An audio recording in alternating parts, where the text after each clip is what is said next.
Hi, I'm Business Week's Diane Brady at the Ernst & Young Strategic Growth Forum, and I'm sitting here with Fraser Doherty, founder, CEO, and sole employee of Super Jam.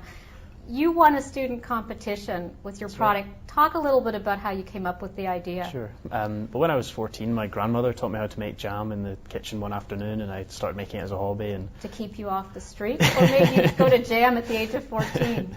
I don't know. I just kind of took an interest in it and started making it as a hobby and selling it to the neighbours and at church fairs and farmers markets just to make a little bit of pocket money. And it kind of grew, and by the time I got to 16, I decided to leave school and work full time on it. And it soon got to the point I was cooking up to 1,000 jars of jam a week in my parents' tiny little kitchen.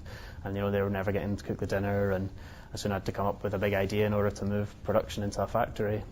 So I came up with a way of making jam entirely from fruit and fruit juice, and convinced a large manufacturer to work with me to supply that to the supermarkets. And was your age an impediment?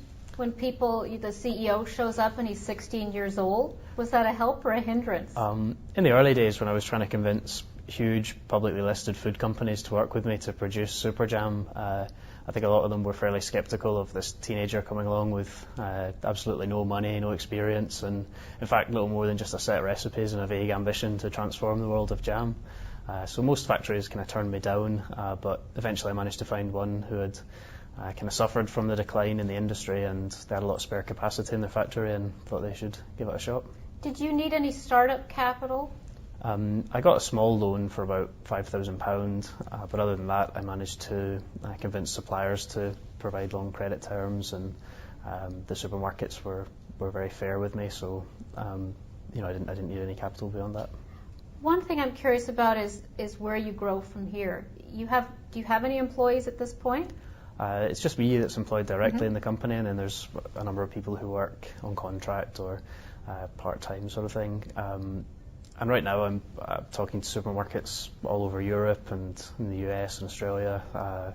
We currently supply Tesco, Asda, Morrison's, Waitrose, all the big supermarkets in the UK, and we're about to launch in Ireland. So really sort of growing the brand internationally is the plan over the next few years. What do you think was the distinguishing quality of your brand? Because there are other jams out there that use fruit juice. Sure. What was it that made Super Jam super? Sure. There are other similar products. Super Jam tastes fruitier than some of the other products that are there. We're at a similar price point. So it's a competitive product by conventional measures, but beyond that we have a story that's really captured people's imagination. Just the idea of a teenager taking his grand's recipes and turning it into a thriving business is something that people find compelling, and I think that jam's just a product that everyone feels emotional about. It reminds them of childhood, or it reminds them of their grandparents. And what's your grandma think? Is she getting a cut of the business at this point? My grandmother gets as much free jam as she can eat, and for a grandparent to give a gift to their grandchild like what my grand's given me is an amazing thing, and she's had a lot of fun seeing it all take off. Great. Well, we've been speaking with Fraser Doherty, Scottish entrepreneur, Super Jam, perhaps coming to a store near you. I'm Diane Brady of Business Week. Thank you.